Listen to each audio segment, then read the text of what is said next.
3 p.m. in Moscow. This is RT coming to you live. I'm Anissa Nawe with our top story this hour. And the chief executive of the UK's third largest bank, Barclays, has resigned in a deepening financial scandal. Homeowners and businesses were overcharged for loans during the credit crunch because the lender was fixing a system of interbank lending rates. Well, the government's ordered a full parliamentary inquiry into the country's banking sector. Now, Chris Roebuck from the Cass Business School believes global banking giants are trying to make a profit at the expense of their customers and clients.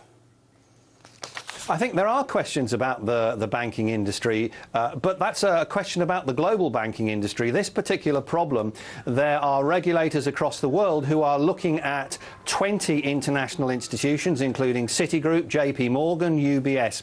And what this is about individual banks trying to manipulate the local interbank lending rate.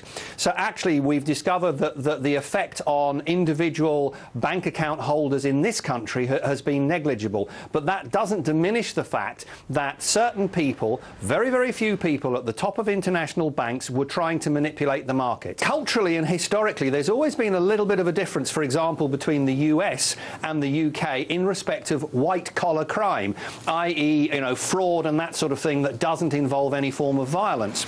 In the US, they're much tougher on that, and people who do things wrong in organisations go to jail. Generally speaking, in UK, in most cases, they just get a slap on the wrist and they're not allowed to be a director of a company anymore, but they don't go to jail. What's now happening is that in the UK, the government is saying, actually, we're getting to the point where if people do things wrong, they need to go to jail.